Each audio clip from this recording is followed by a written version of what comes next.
দ্বাদশ শ্রেণীর সুপ্রিয় শিক্ষার্থীবৃন্দ, সবাইকে আজকের হিসাব বিজ্ঞান দ্বিতীয় পত্র ক্লাসে স্বাগত জানাচ্ছি। আমি মোহাম্মদ জাকির হোসেন, প্রভাষক, হিসাব বিজ্ঞান বিভাগ, নরসিংদী সরকারি কলেজ, নরসিংদী। আজকের আমাদের আলোচনা হবে হিসাব বিজ্ঞান দ্বিতীয় পত্রের সপ্তম অধ্যায় উৎপাদন ব্যয় হিসাব। সপ্তম অধ্যায় উৎপাদন ব্যয় হিসাব।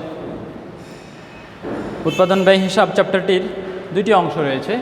ক অংশে আলোচনা হয়েছে উৎপাদন ব্যয় বিবরণী, খ অংশে আলোচনা হয়েছে বেতন ও মজুরি বিবরণী। বেতন ও মজুরি বিবরণী খ অংশে। আমরা আজকে আলোচনা করব প্রথম অংশ, উৎপাদন ব্যয় বিবরণী। উৎপাদন ব্যয় হিসাব। উৎপাদন ব্যয় হিসাব বলতে আমরা কি বুঝি? উৎপাদন ব্যয় হিসাব, যার ইংলিশ টার্ম হচ্ছে কস্ট অ্যাকাউন্টিং। Cost accounting.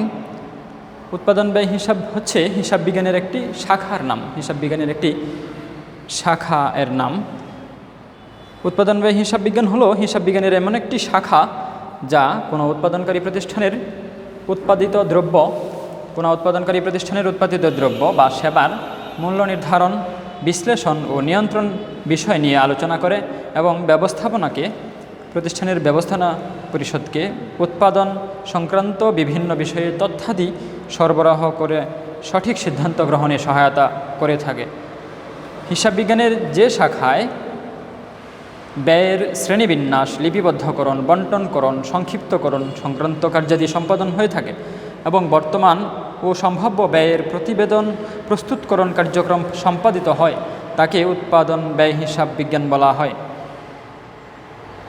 পরিশেষে বলা যায়, পণ্য বা সেবার ব্যয় ও মূল্য নির্ণয়ের উদ্দেশ্যে প্রতিষ্ঠানের পণ্য বা সেবা, যে প্রতিষ্ঠান যা উৎপাদন করে, যদি কোনো প্রতিষ্ঠান পণ্য উৎপাদন করে থাকে তাহলে তার জন্য পণ্য, আর যদি প্রতিষ্ঠান সেবা উৎপাদন করে থাকে সেক্ষেত্রে বলবো আমরা সেবা এর ব্যয়। পণ্য বা সেবার ব্যয় ও মূল্য নির্ণয়ের উদ্দেশ্যে ব্যয় নির্ণয় করা এবং তার মূল্য কত হবে তা নির্ণয় করার উদ্দেশ্যে উৎপাদন ব্যয় লিপিবদ্ধকরণ, শ্রেণীবিন্যাসকরণ বা শ্রেণীবদ্ধকরণ, নিয়ন্ত্রণ ও ভবিষ্যৎ পরিকল্পনা প্রণয়নের জন্য উৎপাদন সংক্রান্ত প্রয়োজনীয় তথ্য সরবরাহ করার কলাকৌশল হিসাব বিজ্ঞানের যে শাখার সাহায্যে অবগত হওয়া যায় তাকে উৎপাদন ব্যয় হিসাব বিজ্ঞান বলা হয়। উৎপাদন ব্যয় হিসাব বিজ্ঞান তাহলে মূল কার্যক্রম হচ্ছে উৎপাদন হিসাব বিজ্ঞান শাখায় মূলত আলোচনা হয় বা মূলত বিস্তারিত জানা যায়। উৎপাদন ব্যয় হিসাব বিজ্ঞান শাখায় কি জানা যায়?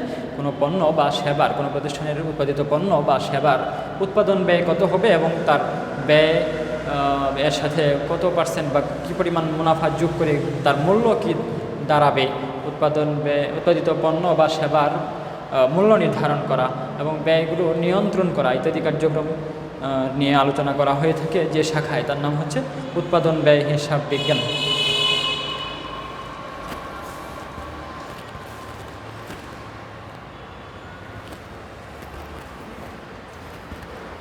উৎপাদন ব্যয় হিসাব বিজ্ঞানের উদ্দেশ্য আমরা সংজ্ঞায় বা আলোচনায়, প্রাথমিক ধারণার আলোচনায় কিছুটা পেয়েছি।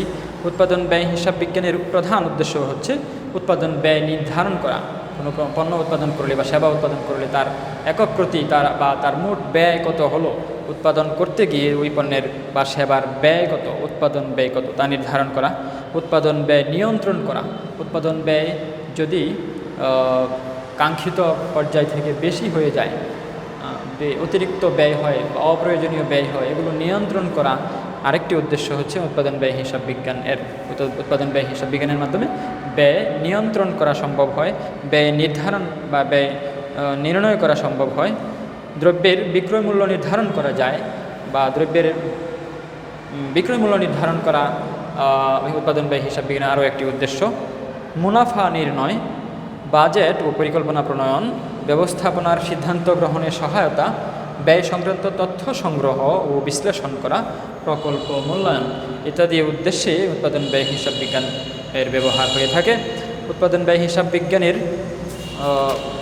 উদ্দেশ্য জানলাম আমরা। উৎপাদন ব্যয় হিসাব বিজ্ঞানের কৌশল কী কী? উৎপাদন ব্যয় হিসাব বিজ্ঞানের কৌশল কী কী? উৎপাদন ব্যয় হিসাব বিজ্ঞানের কৌশলগুলো হচ্ছে ঐতিহাসিক বা প্রকৃত হিসাব পদ্ধতি, হিস্টোরিক্যাল অর অ্যাকচুয়াল কস্টিং। অন্যটি হচ্ছে মান ব্যয় হিসাব পদ্ধতি, যার ইংলিশ হচ্ছে স্ট্যান্ডার্ড কস্টিং। প্রান্তিক বা প্রত্যক্ষ ব্যয় বা পরিবর্তনশীল ব্যয় হিসাব পদ্ধতি, যার ইংলিশ হচ্ছে মার্জিনাল কস্ট বা ডিরেক্ট কস্টিং অথবা variable costing. Marginal costing, direct costing অথবা ভ্যারিয়েবল কস্টিং। প্রান্তিক, তারপরে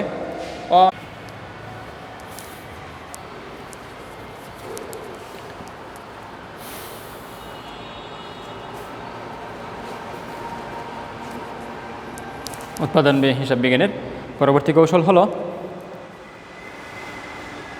অন্তর্ভুক্তি ব্যয় বা পুনর্ব্যয় হিসাব পদ্ধতি। অন্তর্ভুক্তি পদ্ধতি বা পুনর্ব্যয় হিসাব পদ্ধতি, অ্যাবজর্পশন কস্টিং অথবা ফুল কস্টিং, অ্যাবজর্পশন কস্টিং বা ফুল কস্টিং। সমরূপ ব্যয় পদ্ধতি, ইউনিফর্ম কস্টিং, সুযোগ ব্যয় পদ্ধতি, অপরচুনিটি কস্টিং, আরোপিত ব্যয় পদ্ধতি, ইনপুটেড কস্টিং, নিমজ্জিত ব্যয় বা সাঙ্ক কস্ট, অর্থহীন ব্যয় বা আউট অফ পকেট কস্ট, প্রতিস্থাপন ব্যয়, রিপ্লেসমেন্ট কস্ট, বর্ধিত বা পার্থক্যমূলক ব্যয়, ইনক্রিমেন্টাল অর ডিফারেন্সিয়াল কস্টিং, ধারাবাহিক ব্যয় বা কন্টিনিউয়াস কস্টিং।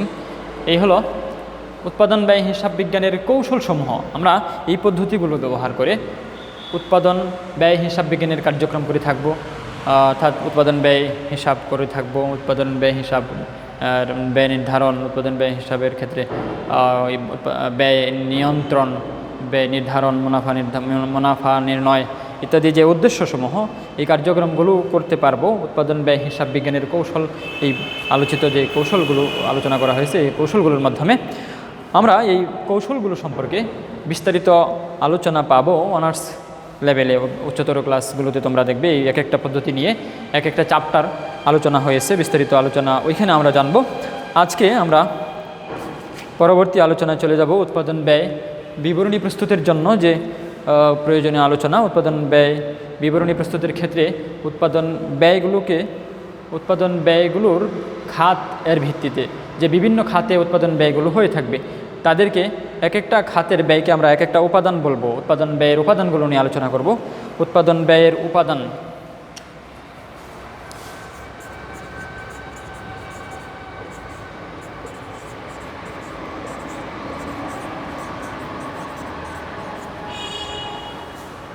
উৎপাদন ব্যয়ের উপাদানসমূহ নিয়ে আলোচনা করব।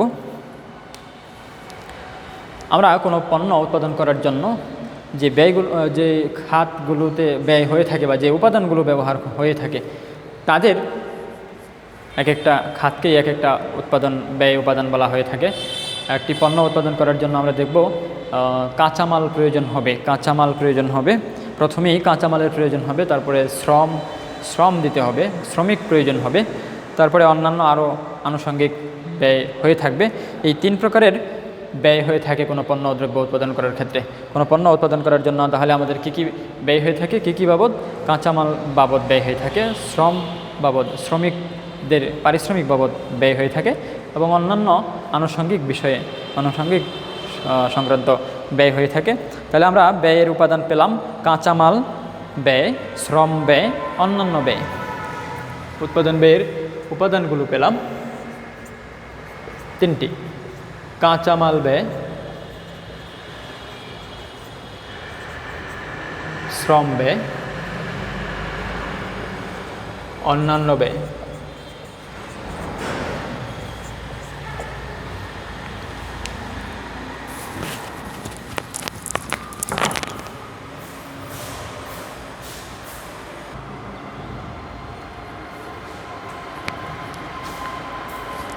কাঁচামাল বলতে কোনো পণ্যদ্রব্য উৎপাদন করার জন্য প্রথমেই যে পণ্যটির প্রয়োজন, প্রথমেই যে দ্রব্যটির প্রয়োজন, তার নাম হচ্ছে ওই চূড়ান্ত পণ্যের কাঁচামাল, যা ছাড়া আমাদের কাঙ্ক্ষিত পণ্যটি, চূড়ান্ত পণ্যটি উৎপাদন করা সম্ভব না বা উৎপাদন কার্যক্রম শুরু করাই সম্ভব না। এই জাতীয় পণ্যদ্রব্যকে বলা হয় কাঁচামাল, মালামাল বা কাঁচামাল। কাঁচামাল এর জন্য যে পরিমাণ খরচ হবে তাকে বলা হবে কাঁচামাল ব্যয়। আর এই কাঁচামাল থেকে আমরা চূড়ান্ত পণ্য উৎপাদন করার ক্ষেত্রে যে শ্রমিক নিয়োগ করব, শ্রমিকদেরকে যে পারিশ্রমিক দিতে হবে, শ্রমিকদেরকে যে মজুরি দিতে হবে, এদেরকে বলা হবে শ্রম ব্যয়। এছাড়া অন্যান্য যে ব্যয় হবে, যেমন কারখানার বিভিন্ন ব্যয় হতে পারে।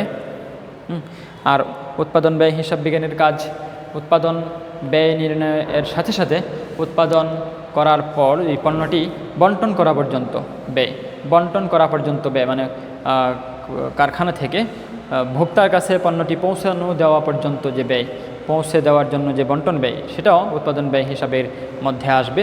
আমরা তাহলে এখানে উৎপাদন সংক্রান্ত কাঁচামাল, পারিশ্রমিক বা মজুরি ছাড়া অন্যান্য যে ব্যয়গুলো পাবো, যেমন বলছিলাম কারখানায় যে বিভিন্ন ব্যয় হবে, অফিসে যে বিভিন্ন ব্যয় হবে, কারখানায় বিভিন্ন ব্যয় হবে, অফিসে বিভিন্ন ব্যয় হবে ইত্যাদি আনুষঙ্গিক ব্যয়গুলোকে আমরা অন্যান্য ব্যয় নামে বলবো। এই প্রত্যেকটি ব্যয় আবার দুই প্রকার, প্রত্যেকটি ব্যয়কে আবার দুই ভাগে ভাগ করা যায়। একটি হচ্ছে প্রত্যক্ষ, অন্যটি হলো পরোক্ষ। তা আমরা বলতে পারি প্রত্যক্ষ কাঁচামাল ব্যয়, প্রত্যক্ষ কাঁচামাল ব্যয়, অন্যটি বলবো পরোক্ষ কাঁচামাল ব্যয়। আমরা এরকম যদি নাম না লিখে সরাসরি বলে দিই প্রত্যক্ষ পরোক্ষ এই দুই ভাগে ভাগ করা যেতে পারে। প্রত্যেকটি ব্যয়কে দুই ভাগে ভাগ করা যায়, একটা হচ্ছে প্রত্যক্ষ, অন্যটি হচ্ছে পরোক্ষ। প্রত্যক্ষ পরোক্ষ ভেঙে যদি বলি প্রত্যক্ষ কাঁচামাল ব্যয়, পরোক্ষ কাঁচামাল ব্যয়, প্রত্যক্ষ শ্রম ব্যয়, পরোক্ষ শ্রম ব্যয়, প্রত্যক্ষ অন্যান্য ব্যয়, পরোক্ষ অন্যান্য ব্যয়। প্রত্যক্ষ বলতে সরাসরি সরাসরি পণ্যের উৎপাদনের সাথে জড়িত যে ব্যয়সমূহ, সরাসরি পণ্য উৎপাদন করার সময় যে কাঁচামালের ব্যয় হয় তাকে প্রত্যক্ষ কাঁচামাল বলা হয়।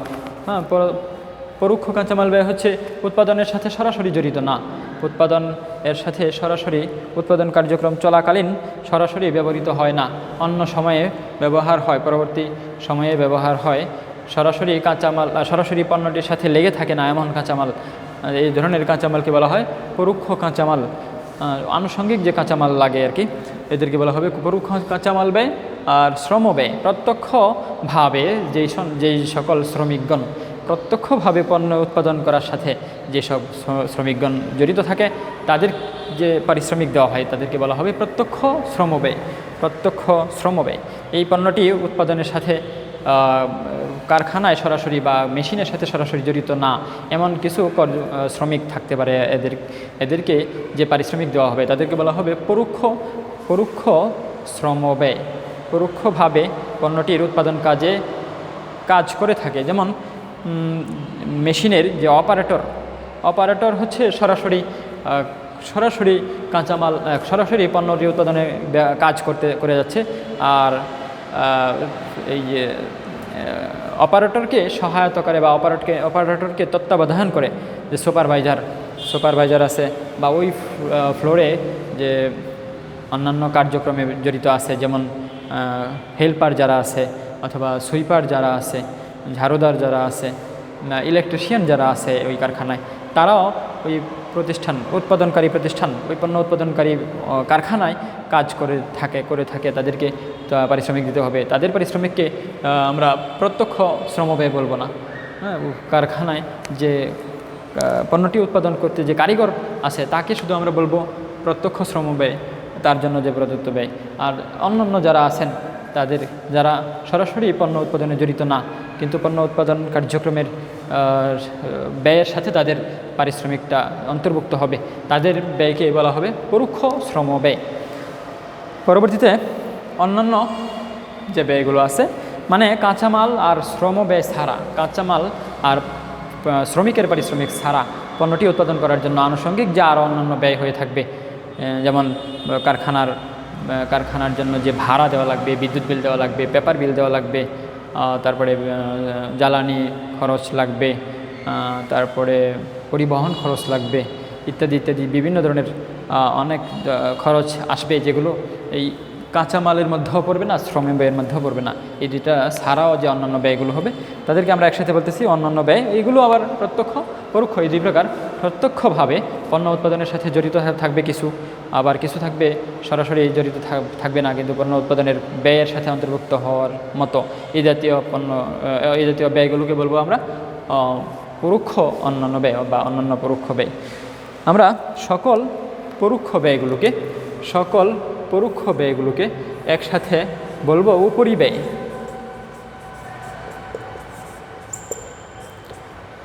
সকল পরোক্ষ কাঁচামাল ব্যয়, পরোক্ষ শ্রম ব্যয়, পরোক্ষ অন্যান্য ব্যয়, সবগুলো পরোক্ষ ব্যয়কে আমরা বলতে পারবো উপরিব্যয়।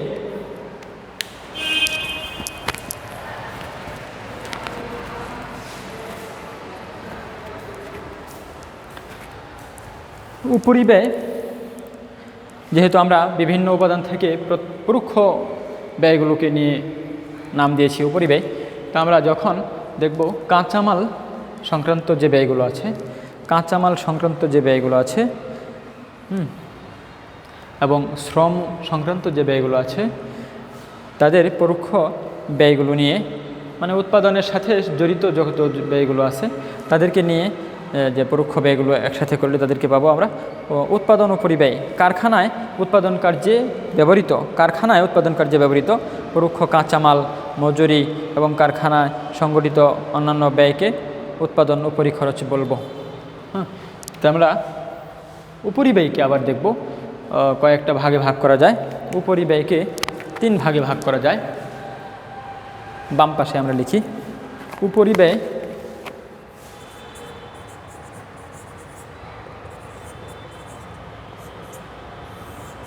3 প্রকার। একটি হচ্ছে কারখানা উপরিব্যয়, অন্যটি হচ্ছে অফিস ও প্রশাসনিক ব্যয়,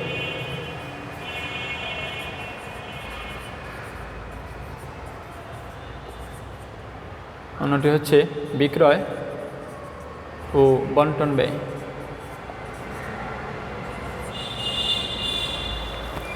উপরিব্যয় এর মধ্যে যে উপরিব্যয়গুলো, যে পরোক্ষ ব্যয়গুলো দেখব আমরা উৎপাদনের সাথে জড়িত, কারখানায় ব্যবহৃত হচ্ছে কারখানায় উৎপাদন কার্যে ব্যবহৃত হয় যে ব্যয়গুলো, তাদেরকে আমরা বলবো কারখানা উপরিব্যয়। অফিসে কারখানা না, অফিস যেখানে অফিস এবং প্রশাসন কার্যক্রম চলে থাকে, অফিসিয়াল এবং প্রশাসনিক কার্যক্রম চলে থাকে, প্রতিষ্ঠানের যাবতীয় আইনসঙ্গত কার্যক্রম এবং অফিসারবৃন্দ যারা আছে, যারা প্রতিষ্ঠান পরিচালনায় দায়িত্ব পালন করে থাকে, এরকম অফিসের ক্ষেত্রে অফিসের জন্য যাবতীয় যত ধরনের পরোক্ষ খরচ আছে সবগুলোকে আমরা বলবো অফিস ও প্রশাসনিক ব্যয়। আর বিক্রয় ও বন্টন, মানে পণ্যটি উৎপাদিত হওয়ার পর এটা বিক্রয় করে দেওয়া লাগবে। বিক্রয় করার জন্য সরাসরি বিক্রি হয়ে যাবে না, বিক্রয় করার জন্য আমাদের একটা শোরুম ভাড়া নিতে হবে, সেখানে মালামালগুলো সংরক্ষণ করে ডিসপ্লে করে দেখাতে হবে। তারপর কাস্টমারকে আকৃষ্ট করার জন্য, কাস্টমারকে অবগত করার জন্য বিজ্ঞাপন দিতে হবে। তারপরে বিক্রয় বৃদ্ধি করার জন্য বা বিক্রয় যাতে হয়, বিক্রয় যেন বাড়ানো যায় বা বিক্রয় যেন শুরু হয় বা মানুষ যেন জানতে পারে, এগুলির জন্য আমাদের সেলসম্যান নিয়োগ দিতে হবে। এরকম যত ধরনের বিক্রয়ের সাথে জড়িত এবং বন্টন করা মানে হচ্ছে আমাদের গুদামঘর শোরুম থেকে বা আমাদের বিক্রয় কেন্দ্র থেকে কাস্টমার এর ঠিকানা পর্যন্ত পৌঁছে দেওয়ার জন্য যে ব্যয়, এদেরকে বলা হয় বন্টন ব্যয়, পরিবহন ব্যয়। বিক্রয় এবং বন্টন ব্যয় এই ধরনের যত খরচ আছে তাদেরকে আমরা বিক্রয় ও বন্টন উপরিব্যয় বলে থাকবো। এভাবে উপরিব্যয় 3 প্রকার: কারখানা উপরিব্যয়, অফিস ও প্রশাসনিক ব্যয় এবং বিক্রয় ও বন্টন ব্যয়। তা আমরা ব্যয়ের উপাদানগুলো জানলাম। উৎপাদন ব্যয়ের মধ্যে, মানে উৎপাদন ব্যয়ের কী খাতে ব্যয় হতে পারে, উৎপাদন ব্যয় সংক্রান্ত যত খাত আছে এই খাতগুলোর এক একটা খাতের ব্যয়কে আমরা উৎপাদন ব্যয়ের এক একটা উপাদান বলবো। তা আমরা এভাবে উৎপাদন ব্যয়ের উপাদানগুলো যা পেলাম, কাঁচামাল ব্যয়, শ্রম ব্যয়, অন্যান্য ব্যয়, এরা আবার প্রত্যক্ষ কাঁচামাল ব্যয়, পরোক্ষ কাঁচামাল ব্যয়, এরকমভাবে 6টা হয়ে গেল।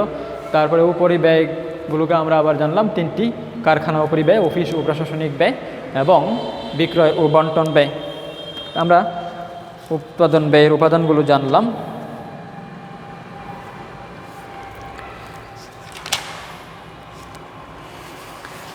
এখন আমরা উৎপাদন ব্যয় বিবরণী প্রস্তুত করার জন্য যে নির্ধারিত ছক, উৎপাদন ব্যয় নির্ণয় করার জন্য যে ছক ব্যবহার করব বা একটা বিবরণী ব্যবহার করব, এই বিবরণীতে কী কী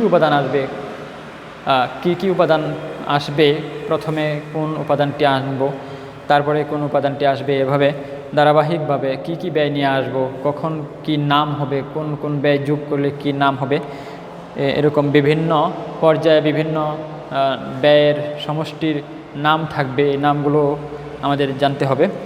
এই সম্পর্কে আমরা আলোচনা করব। উৎপাদন ব্যয় বিবরণী প্রস্তুতকরণ। উৎপাদন ব্যয় বিবরণীর প্রথমেই উপরে প্রতিষ্ঠানের নাম লিখতে হবে। উৎপাদন ব্যয় বিবরণী প্রস্তুত করার জন্য আমরা যে প্রতিষ্ঠানের উৎপাদন ব্যয় বিবরণী করছি তার নাম লিখতে হবে, প্রতিষ্ঠানের নাম।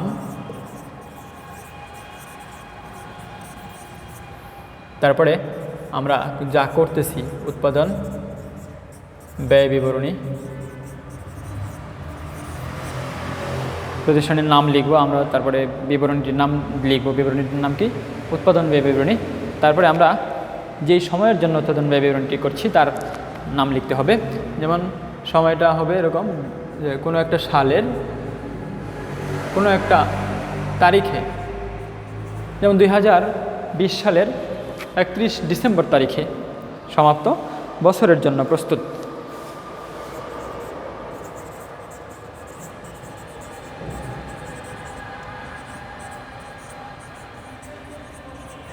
এরকম সময়টা উল্লেখ করতে হবে তৃতীয় লাইনে। এরকমভাবে আমরা 3টি লাইনে তথ্যগুলো দেব কোনো প্রতিষ্ঠানের উৎপাদন বিবরণী তৈরি করার জন্য। এরকম প্রথমে এই প্রতিষ্ঠানের নাম লিখতে হবে, তারপরে আমরা যা করতেছি উৎপাদন ব্যয় বিবরণী, তারপরে যেই সময়ের জন্য করছি এটা সময়টা হবে একটা হিসাবকাল ব্যাপী, কোনো নির্দিষ্ট দিন না, একটি হিসাবকালের নাম লিখতে হবে, সময় মেয়াদ লিখতে হবে। যেমন আমি এখানে বলতে পারবো না 31 ডিসেম্বর 2020 তারিখে প্রস্তুত, এটা বলতে পারবো না, কারণ আমি ওই তারিখের জন্য প্রস্তুত করি নাই, একটা মেয়াদের জন্য প্রস্তুত করছি। এই জন্য বলতে হবে 2020 সালের 31 ডিসেম্বর তারিখে সমাপ্ত, বছরের জন্য প্রস্তুত। এখানে 31 ডিসেম্বর না হয়ে অন্য সময়ও সমাপ্ত হতে পারে। 3 মাস মেয়াদি যদি প্রতিষ্ঠানের হিসাব প্রস্তুত করে থাকে তাহলে আমরা বলতে হবে, যদি জানুয়ারি থেকে শুরু হয়, জানুয়ারি, ফেব্রুয়ারি, মার্চ মাস শেষ হয় 31 দিনে, মার্চ মাস 31 দিনে যেহেতু, তখন আমরা লিখব 2020 সালের 31 মার্চ তারিখে সমাপ্ত, সমাপ্ত মেয়াদের জন্য। তখন আর বছর বলা যাবে না, এই জন্য আমরা এখানে বছর সবসময় ব্যবহার করতে পারবো এমন না, এটা বলতে পারি মেয়াদের জন্য। মেয়াদের সেই মেয়াদটা 3 মাসের জন্য হতে পারে, 6 মাসের জন্য হতে পারে, 1 বছরের জন্য হতে পারে। তো আমরা এই 3টা লাইন তথ্য দেওয়ার পরে একটি ছক প্রস্তুত করব, সিম্পল একটি ছক, কোনো ডেবিট ক্রেডিট থাকবে না। 2টা বা 3টি টাকার কলাম থাকবে, 2টি বা 3টি টাকার কলাম থাকবে, একটি বিবরণ কলাম থাকবে। এখানে আমরা ব্যয়গুলোর নাম লিখব, ব্যয়ের উপাদানসমূহ লিখব। এখানে আমরা লিখতে পারি ব্যয়ের উপাদানসমূহ, অথবা বিবরণও লিখতে পারি। তারপরে টাকার কলাম 3টি ব্যবহার করব, অথবা 2টি ব্যবহার করতে পারি। 2টা বা 3টা টাকার কলাম ব্যবহার করতে পারি, কোনো নির্দিষ্ট নাই, তবে মিনিমাম 2টা ব্যবহার করতেই হয়, তার নিচে হয় না। তবে 3টা বেশ ম্যাক্সিমাম ক্ষেত্রে ব্যবহার করা হয়, 3টা ব্যবহার করা বেশি সুবিধা। তো আমরা এরকম একটা ছক নিয়ে উৎপাদন ব্যয় বিবরণী প্রস্তুত করব। আমরা করতেছি কি, উৎপাদন ব্যয় বিবরণী, উৎপাদন ব্যয় নির্ণয় করব। কোনো পণ্য উৎপাদন করার জন্য তার ব্যয় কত হয়েছে তা জানতে চাচ্ছি। ব্যয় জানার জন্য একটা ছক ব্যবহার করতেছি। উৎপাদন শুরু করার জন্য আমরা আরও আগের আলোচনায় উৎপাদন ব্যয়ের উপাদানগুলো আলোচনায় বলেছিলাম, প্রথমেই কাঁচামাল প্রয়োজন। কাঁচামাল ছাড়া, মানে যেই উপাদান ছাড়া, যেই দ্রব্য ছাড়া আমরা ওই কাঙ্ক্ষিত পণ্যটি উৎপাদন করা কাজ শুরুই করতে পারবো না, তাকে বলা হয় কাঁচামাল। তাহলে প্রথমেই নিতে হবে কাঁচামালের ব্যবহার বা ব্যবহৃত কাঁচামালের পরিমাণ কত টাকা মূল্য ব্যবহার হয়েছে কাঁচামাল বাবদ। তো আমরা কাঁচামালের ব্যবহার নির্ণয় করার জন্য, যদি প্রতিষ্ঠানটি নতুন হয় তাহলে এক ধরনের, যদি পুরাতন হয় তাহলে আরেক ধরনের। যদি নতুন হয় তাহলে তো কাঁচামাল যা ক্রয় করলাম তা থেকে যা ব্যবহার করা হয় নাই থেকে গেল, এটা বাদ দিলে পেয়ে যাব ব্যবহৃত কাঁচামালের পরিমাণ। কিন্তু যদি প্রতিষ্ঠানটি পুরাতন হয় তাহলে আগের কাঁচামাল ক্রয় করা থেকে যেতে পারে, আগের অব্যবহৃত কাঁচামাল থেকে যেতে পারে, সেটা নিব, সেটা আমাদের খরচ হিসেবে যোগ হবে। তার সাথে আসবে নতুনভাবে আরও যদি কাঁচামাল ক্রয় করা লাগে সেটা, তারপরে আমরা যদি এই বছর ব্যবহার করা লাগে নাই, অব্যবহৃত থেকে গেছে এমন কিছু কাঁচামাল পরিমাণ থেকে যায়, সেটা মাইনাস করে দেব। তো আমরা সহজেই জানি আমাদের কোনো কিছুর ব্যবহার জানতে হলে কী করতে হবে, প্রথমে যা ছিল তা যোগ করতে হবে, তারপরে যা নতুন ক্রয় করা হলো সেটাও যোগ করতে হবে, যা ব্যবহার করা লাগে নাই, ব্যবহার করা হয় নাই, পকেটে থেকে গেছে বা গুদাম ঘরে থেকে গেছে সেটা আমরা বাদ দিয়ে দিব। তাহলে পেয়ে যাব ওই হিসাবকালে ওই সময়ে ওই পণ্যের জন্য ব্যবহৃত কাঁচামালের পরিমাণ, ব্যয়ের পরিমাণ।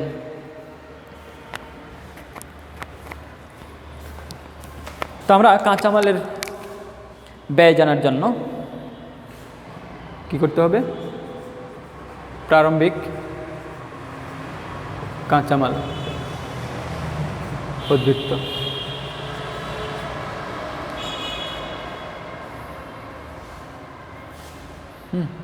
অথবা আমরা এখানে লিখতে পারি কাঁচামাল শিরোনাম দিয়ে প্রারম্ভিক উদ্বৃত্ত অথবা প্রারম্ভিক মজুদ পণ্য, এটা লিখতে হবে। প্রথমে যা কাঁচামাল ছিল নিলাম, তার সাথে নতুন ক্রয় লিখতে হবে, কাঁচামাল ক্রয়, বা শুধু ক্রয় লিখলেও হবে, কাঁচামাল ক্রয়। ক্রয়ের পরিমাণ লিখব এখানে। তবে যদি ক্রয়ের সাথে কিছু সমন্বয় থেকে যায়, ক্রয়ের সাথে যোগ বিয়োগ করে নিট ক্রয়ের পরিমাণ খুঁজে বের করতে হয়, তাহলে আমরা টাকার পরিমাণটা এখানে লিখে ওই সমন্বয়গুলো করে নিতে হবে। যেমন কাঁচামাল ক্রয় করার সময়, মালামাল ক্রয় করার সময় যদি ফেরত থাকে, বাট্টা পাওয়া যায়, যদি অলিখিত মানে লেখা হয় নাই ভুলক্রমে পরিমাণ বাড়া, তো সেটা সমন্বয় করতে হবে ইত্যাদি কার্যক্রম সেরে নিট কাঁচামাল ক্রয়ের পরিমাণ এখানে লিখব। তা থেকে বাদ দিব সমাপনী মজুদ পণ্য, কাঁচামালের সমাপনী মজুদ পণ্য বাদ দিতে হবে।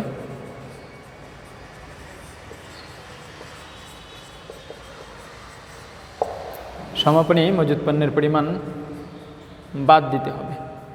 বাদ দিলে যে পরিমাণ পাব তার নাম ব্যবহৃত কাঁচামাল, ব্যবহৃত কাঁচামাল বা কাঁচামালের ব্যবহার, ব্যবহৃত কাঁচামাল ব্যয়। আমরা ওই পণ্যটি উৎপাদন করার জন্য ওই সময়ে কাঁচামাল কত টাকার ব্যবহার করলাম পেয়ে গেলাম, পারা যাবে না? কাঁচামাল এর ব্যবহার জানলাম কিভাবে, শুরুতে যা আমার যে পরিমাণ, যে টাকা, যে ব্যয়ের কাঁচামাল ছিল সেটা আমরা ব্যবহার করতে যাচ্ছি, ব্যবহার করব, নিতেছি, নিলাম। তার সাথে নতুনভাবে আরও ক্রয় করা লাগবে, আগের যা আছে তা দিয়ে নাও হতে পারে, কাজ হবে না, এটাই স্বাভাবিক, কারণ নতুন করে কিনতে হবে, সেটা নিলাম। তার সাথে দুইটা যোগ করে যা পেয়েছি এটা হলো ওই হিসাবকালে ব্যবহার করার মতো যত কাঁচামাল লাগবে এই পরিমাণটা, মানে ব্যবহারযোগ্য কাঁচামাল। তা থেকে সম্পূর্ণ ব্যবহার হয়ে যায় না, সাধারণত কিছু না কিছু থেকে যায় কাঁচামাল, ওই হিসাবকালে শেষ হয় নাই যতটুকু, ওইটা আমাদের খরচ না। এজন্য আমার কাঁচামাল ব্যবহার বা খরচের পরিমাণ জানতে হলে ওই পরিমাণটা, মজুদের পরিমাণটা বাদ দিয়ে দিতে হবে। বাদ দেওয়ার পরে যা থাকলো এটা আমার ব্যবহৃত কাঁচামালের পরিমাণ পেলাম, কাঁচামালের ব্যয় পেয়ে গেলাম। এবার আমরা নিতে হবে উৎপাদনের উপাদানগুলো কী কী ছিল, কাঁচামাল, শ্রম। তাহলে আমরা শ্রমের জন্য কি খরচ সেটা নিব। শ্রম এর জন্য প্রত্যক্ষ শ্রম নিব, প্রত্যক্ষ শ্রম বা মজুরি ব্যয়। প্রত্যক্ষটা নিচ্ছি, পরোক্ষটা নিব না, পরোক্ষটা উপরিব্যয় হিসেবে আমরা নিব পরবর্তীতে। এখানে প্রত্যক্ষগুলো নিচ্ছি, প্রত্যক্ষ ব্যয়গুলো আগে নিচ্ছি। প্রত্যক্ষ কাঁচামাল নিয়ে নিলাম, প্রত্যক্ষ শ্রম নিচ্ছি। তো শ্রম প্রত্যক্ষভাবে যা খরচ হলো এটাকে আমরা মজুরি নামে পাবো, মজুরি, মজুরি পারিশ্রমিক দেওয়া হচ্ছে শ্রমিকদেরকে, যা এটাকে আমরা মজুরি হিসেবে পাবো। প্রত্যক্ষ মজুরিও বলতে পারি, প্রত্যক্ষ শ্রম বলতে পারি, শ্রমব্যয়। তার সাথে অন্যান্য প্রত্যক্ষ ব্যয় যোগ করতে হবে, সাথে যাবে আরও অন্যান্য প্রত্যক্ষ ব্যয়।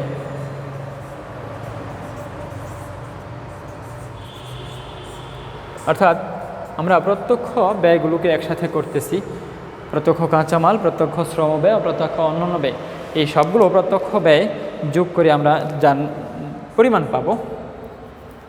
এটা আমরা ডান পাশের কলামে নিয়ে রাখলাম। এটার নাম দিতে পারি, এটার নাম দিতে হবে, এটার নাম হবে মুখ্য ব্যয়। মূর্খ ব্যয় না, আবার মুখ্য জফলা, মুখ্য ব্যয়। এই টাকার পরিমাণ নাম হবে মুখ্য ব্যয়। এটা আমাদের করণীয় হিসেবে আসতে পারে যে তথ্যগুলো থেকে মুখ্য ব্যয় খুঁজে বের করো। মুখ্য ব্যয়, প্রাইম কস্ট, ইংলিশ হচ্ছে প্রাইম কস্ট। এই প্রাইম কস্ট বা মুখ্য ব্যয় খুঁজে বের করলাম আমরা কীভাবে? কাঁচামাল, প্রত্যক্ষ কাঁচামাল, প্রত্যক্ষ শ্রম, প্রত্যক্ষ অন্যান্য ব্যয় মিলে পেয়ে গেলাম মুখ্য ব্যয়। তাহলে আমরা মুখ্য ব্যয় জানার জন্য এভাবে ব্যবহৃত কাঁচামাল বা কাঁচামালের ব্যবহারের সাথে যোগ করে দিব অন্যান্য ব্যয় এবং প্রত্যক্ষ শ্রম ব্যয়, প্রত্যক্ষ শ্রম ব্যয়, অন্যান্য প্রত্যক্ষ ব্যয়।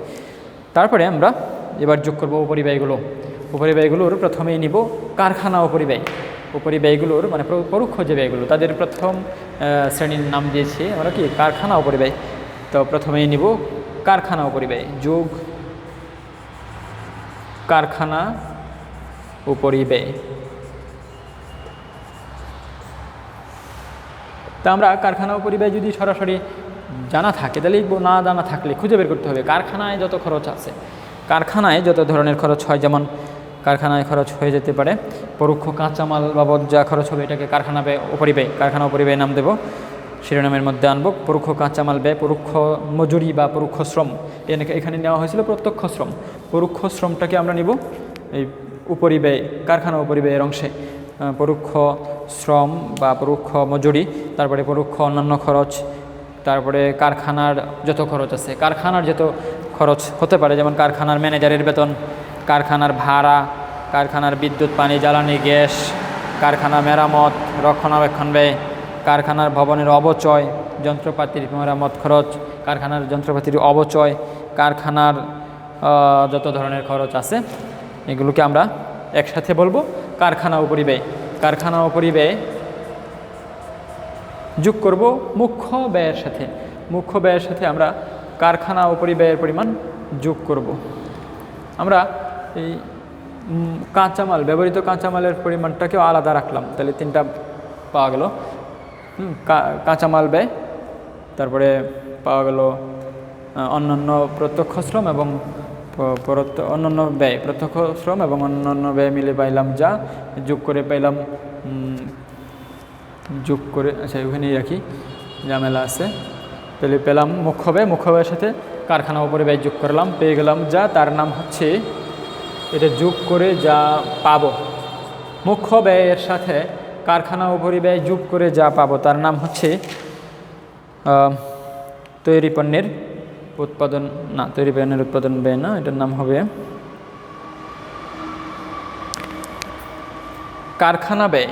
কারখানা উপরিব্যয় যোগ করে যে নাম পাবো তার নাম হচ্ছে কারখানা ব্যয়।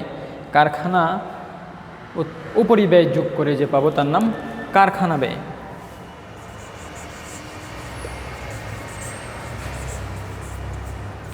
যোগ করার পরে যে যোগ পরিমাণ তার নাম যদি কেউ বলে যে কারখানা উপরিব্যয়, তাহলে হবে না। কারখানা উপরিব্যয় এবং মুখ্য ব্যয় পর্যন্ত যোগ করে পাওয়া যায় কারখানা ব্যয়, কি বলে, ফ্যাক্টরি কস্ট অথবা ওয়ার্কিং কস্ট। কারখানা ব্যয়ের সাথে আমরা যোগ করতে হবে আগের যদি কাজ চলতেছে অসমাপ্ত পণ্য থেকে যায়, মানে আংশিক তৈরি পণ্য যদি থেকে যায়, সেটা চূড়ান্ত পর্যায়ে নিয়ে যেতে হবে। চূড়ান্ত পর্যায়ে নিয়ে যাওয়ার জন্য আমরা ওই পণ্যগুলোকে নিয়ে আসবো কারখানায়, নিয়ে এসে এটা বাকি কার্যক্রম করব। আংশিক কাজ হয়েছিল ওই গত হিসাবকাল পর্যন্ত, সম্পূর্ণ হয় নাই, কিছু অংশ হয়েছে, বাকি অংশ করে এটা চূড়ান্ত পণ্য হিসেবে নিয়ে যেতে হবে। তাহলে আমরা চূড়ান্ত করার জন্য এই আংশিক তৈরি পণ্য বা অসম্পূর্ণ তৈরি পণ্য নিয়ে আসতে হবে ব্যয়ের মধ্যে। এই জন্য এটার ব্যয় জানার জন্য করতে হবে কি, প্রাথমিক পর্যায়ে যা ছিল শুরুতে যা ছিল তৈরি পণ্য এটা যোগ করতে হবে। আর আমাদের এই চলতি হিসাবকালে যে আংশিক তৈরি হয়েছে এমন পণ্য যদি থেকে যায়, এটাকে মাইনাস করে দিতে হবে, এটার ব্যয়কে মাইনাস করে দিতে হবে। আচ্ছা, কী করতে হবে? প্রারম্ভিক তৈরি পণ্য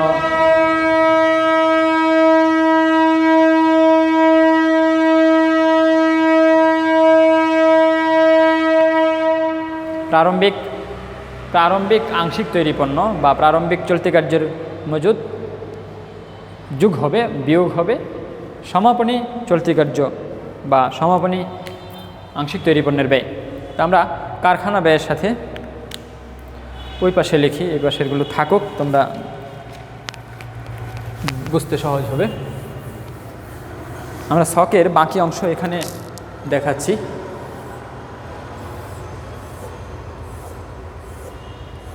আমরা লিখতে চাই পরবর্তীতে যোগ হবে প্রারম্ভিক চলতি কার্য, এটা শেষের ঘরে টাকার পরিমাণ লেখা ছিল, তার সাথে যোগ হবে, বিয়োগ করতে হবে সমাপনী চলতি কার্য ব্যয়। বাদ দিলে আমরা বিয়োগের জন্য ব্র্যাকেট চিহ্ন ব্যবহার করব, বিয়োগের জন্য যেখানে বিয়োগ হবে ব্র্যাকেট চিহ্ন ব্যবহার করব, মাইনাস চিহ্ন অথবা ব্র্যাকেট চিহ্ন। যা পাবো তার নাম হবে ওই হিসাবকালে যতগুলো পণ্য উৎপাদন হয়েছে তাদের ব্যয়।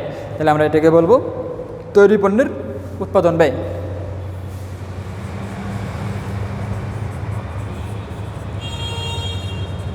তৈরি পণ্যের উৎপাদন ব্যয়, এই পরিমাণটাকে আমরা নাম দিব কি? তৈরি পণ্যের উৎপাদন ব্যয়। কারখানা ব্যয়, কারখানা অপরিব্যয়ের সাথে মুখ্য ব্যয়ের সাথে কারখানা অপরিব্যয়গুলো যোগ করে যে পরিমাণ পেলাম কারখানা ব্যয়, তার সাথে প্রারম্ভিক চলতি কার্য যোগ করব, সমাপনী চলতি কার্য বাদ দিব, পেয়ে যাব তৈরি পণ্যের উৎপাদন ব্যয়। ওই হিসাবকালে যা তৈরি হয়েছে পণ্য তাদের উৎপাদন ব্যয় পাব। এবার যদি গত হিসাবকালে চূড়ান্তভাবে পণ্য হয়ে গেছে উৎপাদন কিন্তু বিক্রি হয় নাই, রয়ে গেছে, তার ব্যয়টা যোগ করে, এবং এই বছর উৎপাদিত হয়েছে কিন্তু বিক্রি হয় নাই, সেটা বাদ দিব। মানে গত বছরের চূড়ান্ত পণ্যের প্রারম্ভিক মজুদ যোগ হবে, আর এই বছরের চূড়ান্ত পণ্যের যে থেকে গেল সমাপনী মজুদ তা বাদ যাবে। বাদ দিলে যা থাকবে এটা হবে এই বছর বিক্রিত পণ্যের ব্যয়, এই বছর যা বিক্রি করলাম তার ব্যয়। মানে আমি যা উৎপাদন করছি এই হিসাবকালে তা তো বিক্রি করতে যাচ্ছি, এটা রাখলাম শোরুমে, সাথে গত বছর যে উৎপাদন করছিলাম সেটাও তো ফেলে দেবো না, সেটাও তো বিক্রি করতে হবে, সেটাও গোদাম করে শোরুমে আসছে বা নিয়ে যা আনবো। দেখা আমরা যদি এই বছরের সাথে গত বছরেরগুলি নিয়ে আসি, গত হিসাবকালেরগুলো নিয়ে আসি, তাহলে এটাকে বলবো প্রারম্ভিক তৈরি পণ্য, প্রারম্ভিক তৈরি পণ্যের ব্যয়।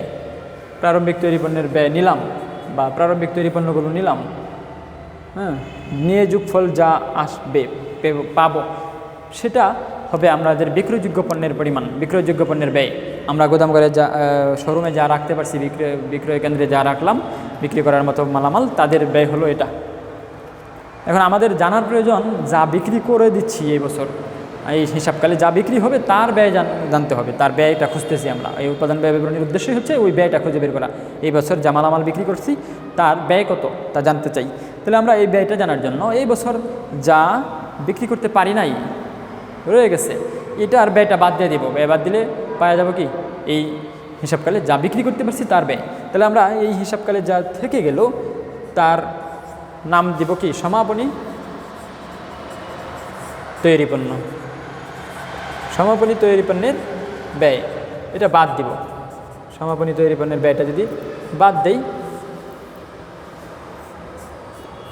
থেকে যাবে যা, এটার নাম হচ্ছে বিক্রিত পণ্যের ব্যয়।